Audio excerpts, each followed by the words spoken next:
obviously work on trying to keep taxes down, a little less painful, both at the federal and the state level. A lot of interesting things happening at the state level, which will be discussed in a little bit. Next year, this meeting is going to be interesting because while Mr. Trump has made it clear, President Trump has made it clear he will not raise taxes. He wants to make permanent tax cuts that were there before and go beyond that. The President of the United States put out this book, which is his list of tax increases. And as you go through it, it's $5 trillion in tax increases. It taxes small businesses, personal income taxes, corporate income taxes. It gives us a new death tax on top of the one we had before to make sure you catch all of the inflation he's created. And it takes the capital gains tax, and I'll just read footnote number 19 on page 80. Together, this capital gains tax. The proposals would increase the top marginal rate on long-term capital gains and qualified dividends to 44.6%. 44.6%. That is the highest level in the last 100 years. We've never had a capital gains tax that high. It's gone like this, and then over here, and pop up here, higher than Jimmy Carter. That is the plan they have. Oh, I'm sorry, I left out $47 billion of taxes on energy. With that, we have some wonderful leaders in Congress who have been trying to work the other side of that issue. And if I could ask Congresswoman Fry of South Carolina, longtime friend of the taxpayers as a state legislator there, and now working in the House Judiciary Committee, doing oversight, which our friends at the IRS really need. So.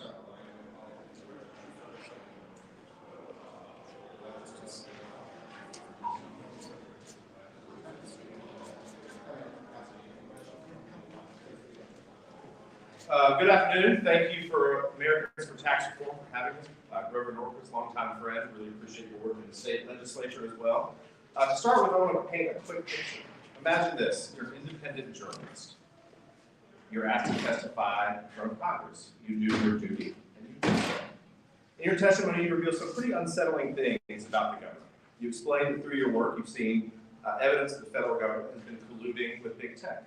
And along with other things, the government told social media companies to whitelist, blacklist, censor accounts that didn't align with the administration's own narrative. And what happens when you get home? Well, you discover that the IRS has paid a visit to your house. This isn't fiction. This is a reality from award-winning journalist Matt Tyson. The very same day that he testified in front of Congress, the IRS paid a visit to his home. And when he told our committee this information, it startled us, as it should startle every single American. So we took a look and we investigated. Look, Americans deserve a government that works for them, not one that comes after them.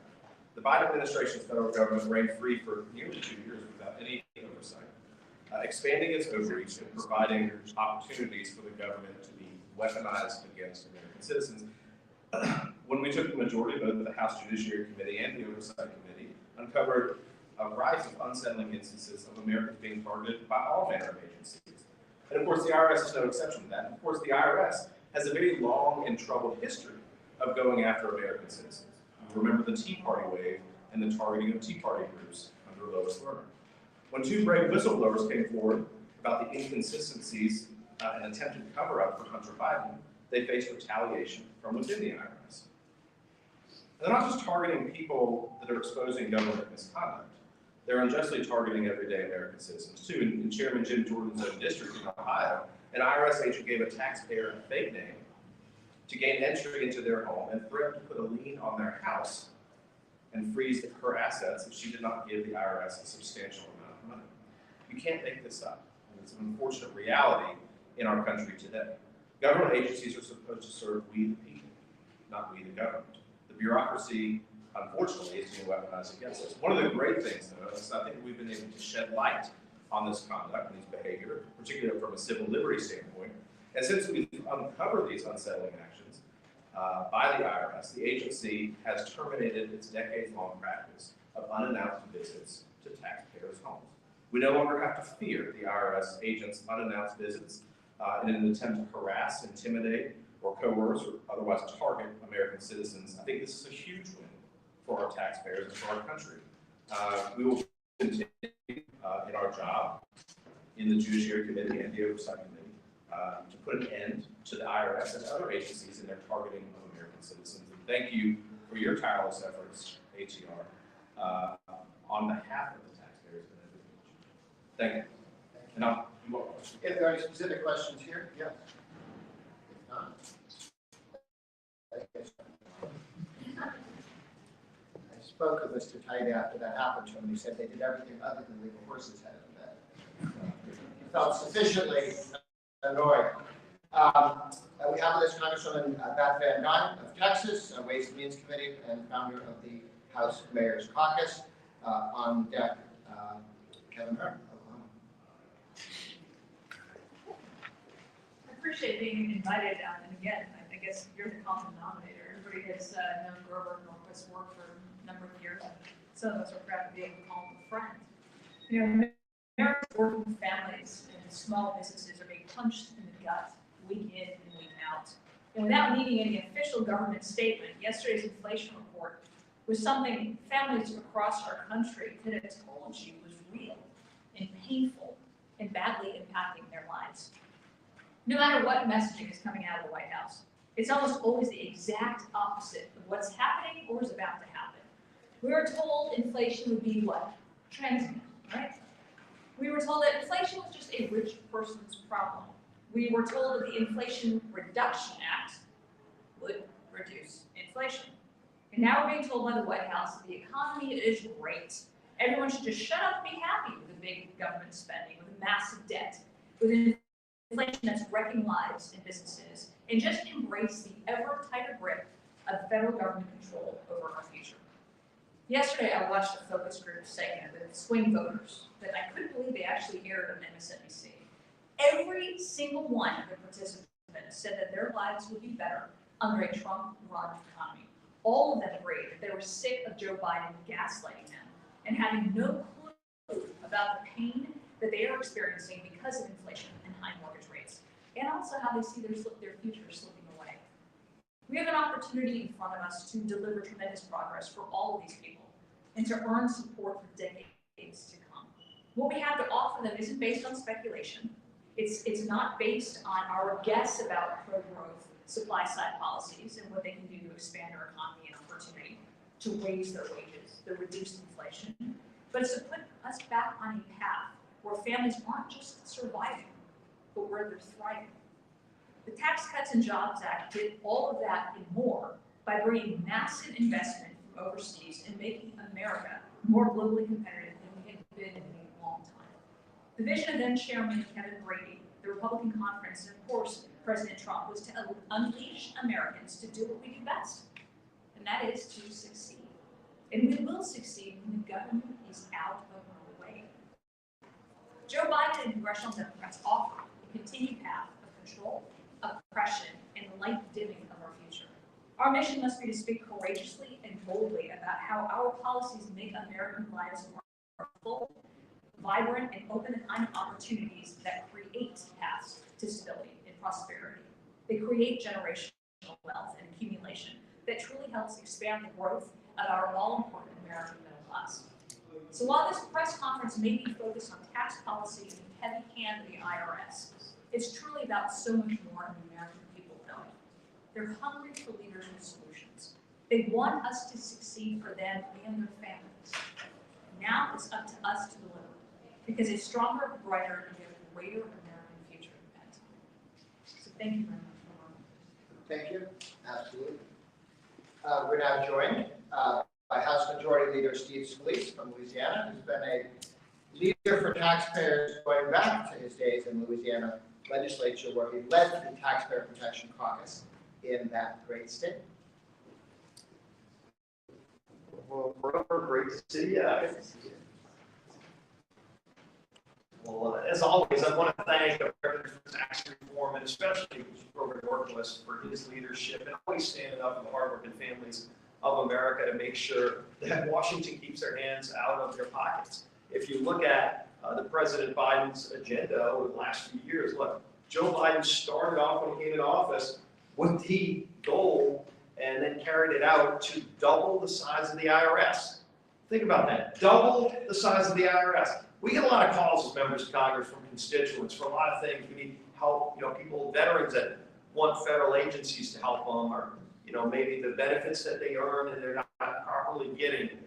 I have never gotten a single call from a constituent asking them to add a single person to the ranks of the IRS, let alone to double the size of the IRS. But that was Joe Biden's agenda, and he passed it. Now, we've been fighting in a Republican majority to bring that back down, to take that. If you look at the Israel funding bill we sent over to the Senate, paid for it by taking some of the money out of the new IRS agents. So again, hardworking families would be able to see that we can help our friend Israel and not have to borrow that money. So it was another example of a contrast between what we're trying to do in this House Republican majority and what Joe Biden wants to do. But one final piece, and this is something we work with Grover on so many things.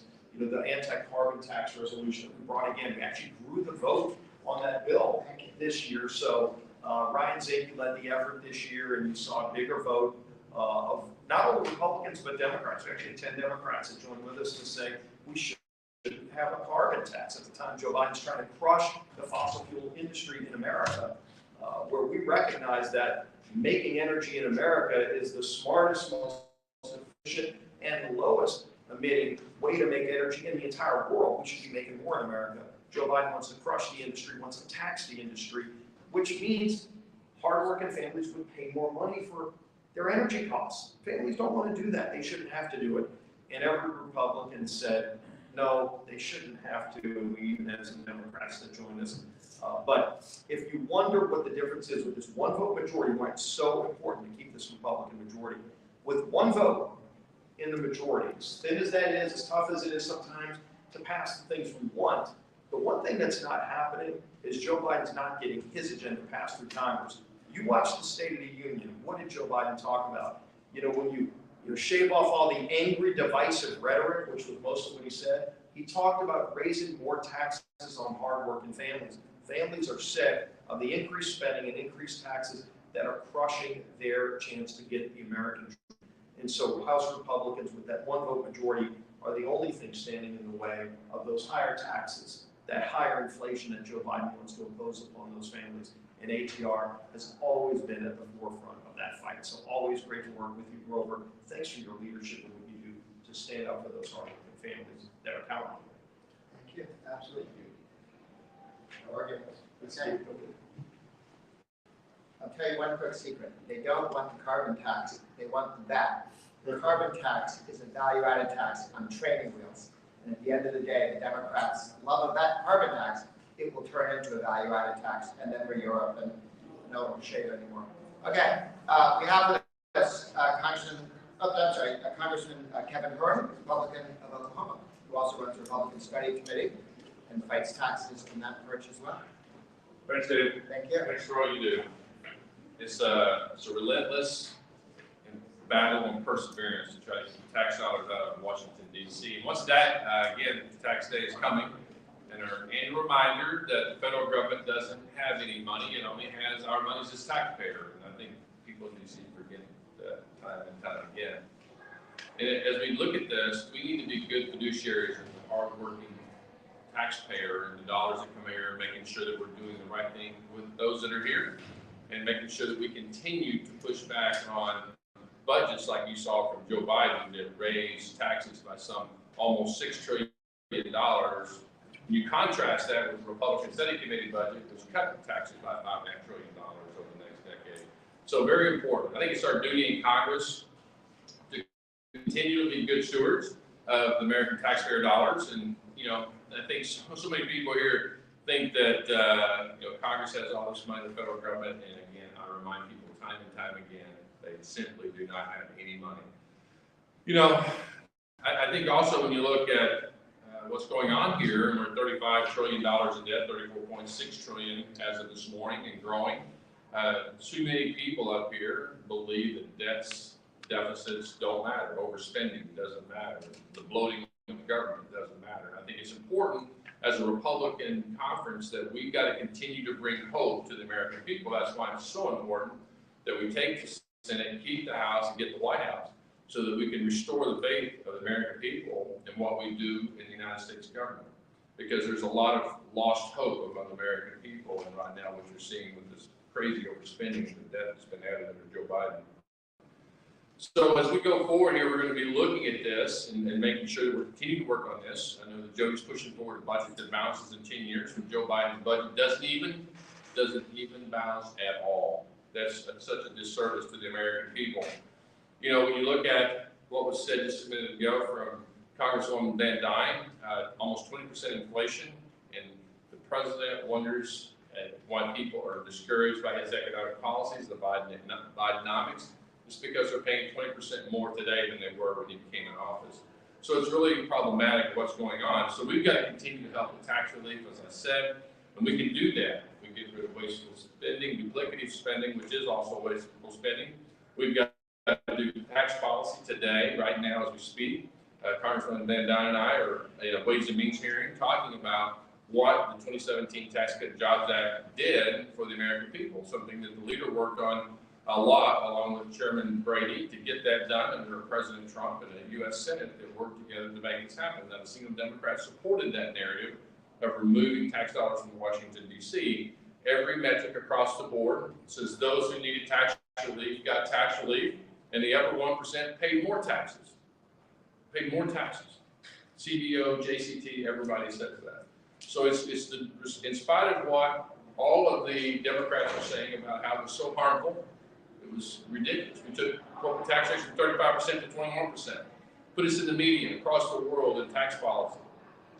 Stop the inversions for companies who are leaving America and taking jobs with them. American companies are coming back. And so that's really important. We also have Senator Phil Gramm, former Senator Phil Gramm over there doing testimony as a witness. Somebody who's ostensibly been known for all the stuff he's done in tax policy on the Senate side. We have Dr. Paul Winfrey over there talking about his work with the President Trump, and this, getting this 2017 Tax Cut Jobs Act pushed through. August Pfluger and I are continuing to look at ways that we can remove the tax policy that has been terrible toward investing in America. And so what we've done is we've introduced a piece of legislation called the Renewing Investment in American Workers and Supply Chains Act, which will help businesses to reinvest more of their own capital and higher wages and new jobs. And Grover, you've been a big supporter of that. We really appreciate all your work that you continue to do, and your support. And thanks for giving us the opportunity just to talk about what we're doing today in Congress. So thank you so much. Thank you. Appreciate it. Oh, thank you. Appreciate it. And one of the great things about inflation is it helps the Democrats with their trickle-down taxation theory. This is, remember we promised, this is Biden was only going to tax people who make more than $400,000. Thanks to inflation, in 1921 dollars, you only had to make $335,000 to be hit by higher taxes. And another 3 or 4 years of Biden, and more people would be fair game. So they start by saying we're going to tax the rich. They have the rich consensus. We're going to tax the rich first, and everybody else. My favorite congresswoman in the whole world, Carol Miller, who is the leader on fighting against the 1099K ridiculous paperwork. And I hope you'll mention that with whatever else you'd like to share with us today. You need to win this one. Thank you so much for all the hard work you do. Yes, I am Carol Miller. I just left the Ways and Means meeting, and I'm a little bit in a mood because there were some Democrats there saying not kind things about the Tax Cuts and Jobs Act and all the wonderful things that have occurred because of that. The bill that I've had stick in my craw for a long time is about the 1099K. And, Congress is the one who makes the laws. They're the ones that tax do the rest. And in their infinite wisdom or lack thereof, they decided to change the threshold of the 1099K from $20,000 and 200 transactions to $600. Now, if you decide that you're downsizing your house, and you want to sell that Peloton and those old skis and a lot of the stuff you're not using anymore, and you have a garage sale, and you bring in more than $600, you are now a retailer, and you are going to be taxed on all of that money on those things you already bought and paid taxes on, you're gonna pay taxes on the loss you just took by selling them again.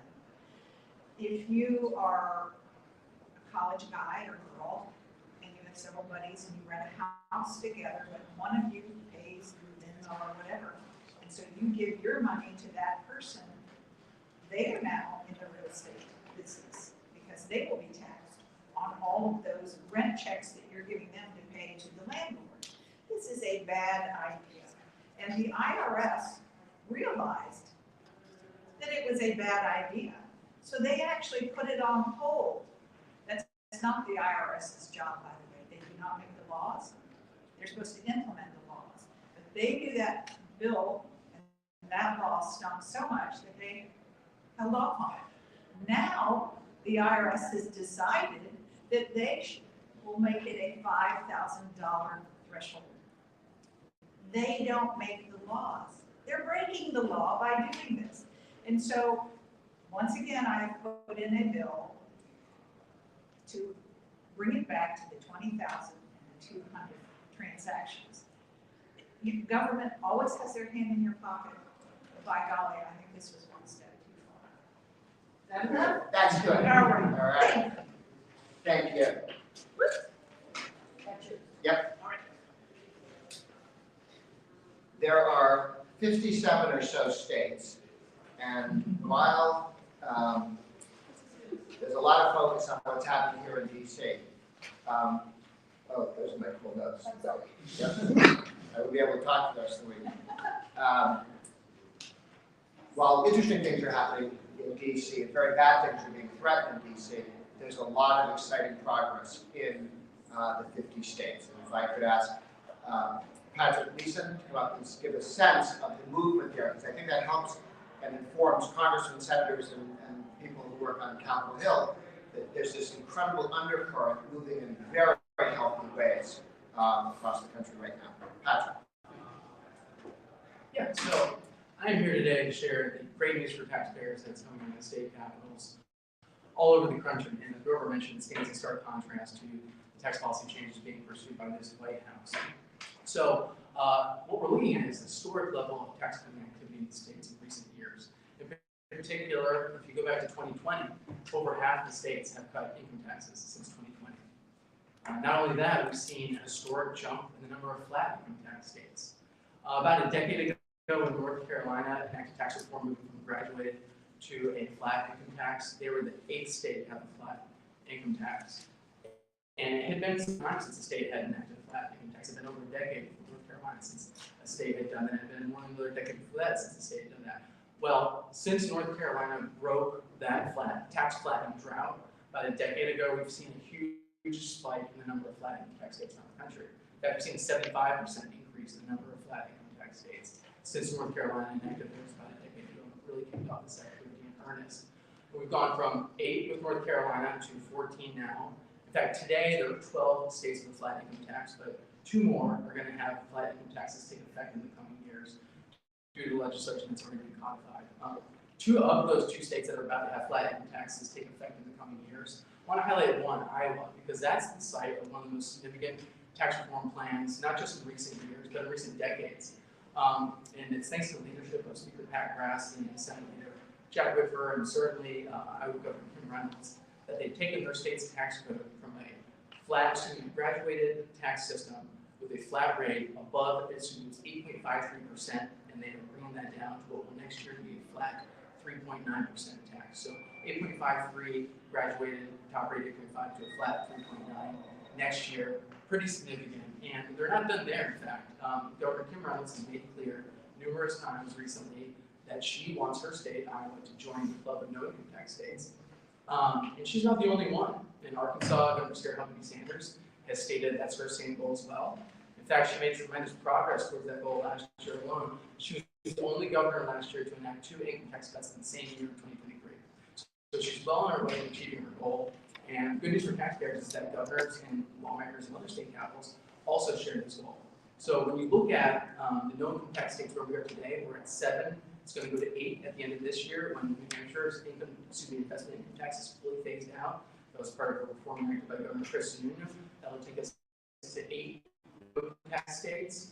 And so we'll see that. And then when you take the no income tax states and combine those with flat tax states, we're now at almost half of the country has a flat or zero rate income tax. And I'm confident that the next few years, certainly by the end of this decade, most of the states in this country will have either a flat or zero rate income tax.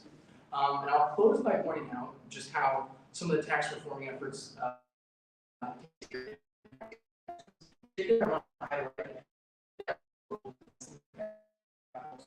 expenditures and R&D, which, as many folks here know, the House passed earlier this year. Should that become law federally, it wouldn't just have positive effects on federal tax code and the economy. We all know those. It would also have a positive impact on state tax codes. And that's because nearly half of the states would have automatic full business expensing restored that instant as soon as it's passed federally. That's because of the way states conform to the federal tax code. If federal full business expensing is enacted, it will automatically trigger it in nearly half of the states. And once again, have full business expensing for state tax purposes. And I'll point out that lawmakers and governors in a lot of states aren't waiting for Congress to take this action. Governor Bill Lee in Tennessee and the state legislators in Nashville were the first state to restore R&D expensing at the state level. Oklahoma, we heard from Congressman Hern earlier, lawmakers in his state, Governor Stitt, were the first state to reinstate full expensing for capital expenditures at the state level. And other states have since followed suit, Mississippi and Arkansas in particular. So hopefully Congress will fully follow suit and we'll get federal full expensing reinstated, which will automatically take care of that in many of the states. But in the meantime, I think we've seen more states now waiting on Congress and take that action. So that's some of the good news coming from the states that I want to highlight this year, and appreciate you having me. Absolutely. I quickly went through the number of Biden's tax increases, quickly through what they are. There's $5 trillion. When you go to the capital gains tax, we'll take it up to 44.6. That's written down. He did the calculations for us. But that's not the whole story, because as Patrick was saying, you also have state taxes and state capital gains taxes. And in California, you take that national federal 44.6 and you add California's tax on capital gains, 59%. So you and your spouse have spent 30, 40 years building a small business. All the way through, you've paid property taxes and sales taxes and excise taxes and small business taxes and the FICA taxes first. And now you're going to sell the small business. Okay.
Buyback. So Amazon says we have $1 billion. What do we do with it? And they say the best thing we could do with that $1 billion is to invest it in Amazon. And because we think we've got some really great stuff we're doing, they would tax that. If they put it in a bank, it's not taxed. If they buy another company, it's not taxed. If they invest anywhere else in the world, it's not taxed. But if they invest in themselves because they think they've got the best thing going, and I want to invest in companies that think they're the best thing going, there's a 1% tax. And the Democrats have now decided, or rather Biden has decided he wants to take that to 4. So when they say, oh, we're going to put in this little tax, we're going to feed you this little tapeworm, don't worry, it's a very small tapeworm. Tapeworms and small taxes tend to grow at their own pace. Biden's also pushing here that cartel idea. Europeans were hoping we'd have a limit on taxation at 15, so you wouldn't have the corporate rate go below 15, so that we wouldn't outcompete Europe on taxes. We're going to compete with Europe, evidently we're going to compete on lower wages, not lower taxes. I'm not sure if Biden's thought that through. It certainly is not what workers would benefit from. But that tax, that cartel, that OPEC for tax collectors, now Biden has said 15 is too low. We're going to take it to 21. We're going to raise taxes so we can never compete with the rest of the world on lower taxes. We must compete with China on lower wages. And of course, the carbon tax, which is not in the book. Other energy taxes are, but they talk about the carbon tax all day. So I think it's probably reasonable to say that it's such a large, icky tax, and as Congress just all voted repeatedly that they're not going to do it, they talk about it, they haven't written it down. I think it's probably on the to-do list. So with that, unless somebody has questions, we can close out for the day. Yes? Hi, Grover. Thanks for doing this. I'm Jacob Ogage from the Washington Post. Good. How do you think about, like you mentioned, that international tax framework? The idea that we put a floor on. Yeah, along with President Trump's proposal on trade, specifically a tariff, because I think there'd be some people who would look at it and say, these are both different ways to cost access to American markets. And I wonder how you think about how each of those would affect consumers and individual taxpayers. Starting with putting if you put a floor under either the personal income tax or the corporate income tax, they seem to be talking about corporate first, but you can imagine them getting to the point where they want to do it with individual taxes. I can't imagine the Europeans are going to allow people to move from France to low tax European Union states forever, okay, without harmonizing their tax system and not allowing that level of taxation. Those high tax states in the United States are really suffering. I mean, New York has tax. There are now fewer people in New York than in Florida. 2.5 million fewer in New York. That's not the way it was when I was a kid. But people are leaving New York and moving to Florida. They spend 2 years ago numbers 230 billion state spending in New York, 115, exactly half in Florida. So they spend less. Some people go, how do they not have an income tax? Where do they get the money? The answer is they're spending 115 billion less. That's the income tax they don't have. It's not like they're getting the money from somewhere else. And Florida has roads and education and everything that New York has. They just don't have as many bureaucrats, and they don't pay them as well. They don't have pensions the way they do in New York. And you're basically paying for bigger government. But the competition there keeps New York. Before I moved to the United States, I used to live in Massachusetts.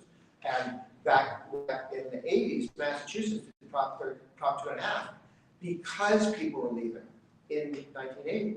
And they actually put some limits on property taxes and on arbitration and how much spending people are. And it really stabilized Massachusetts for a long time. So they were being competitive with other states and made some very good decisions.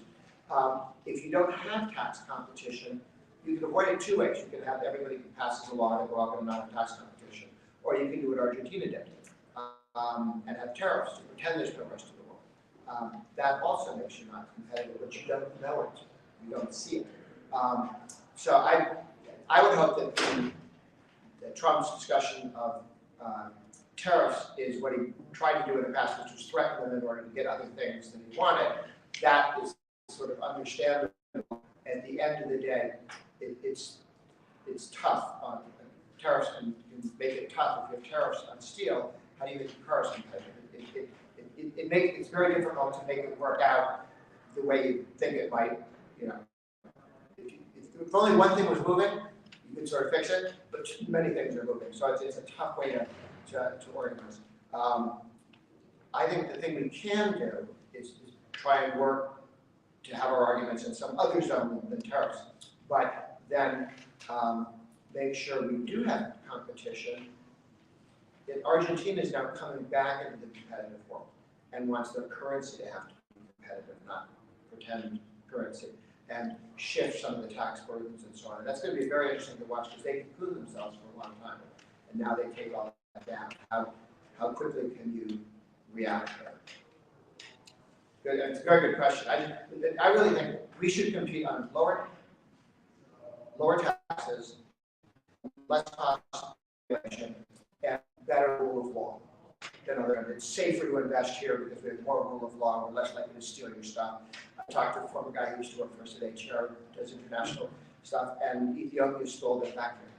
You know, they just took it.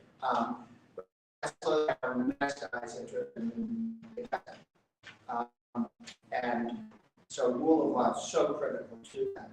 But I think also you want to keep that low wages. Less expensive energy, less expensive government, better rules. Yeah. Hi, Joseph Scalise, right with Summit for. Thanks for doing this. I want to get your perspective on the House tax.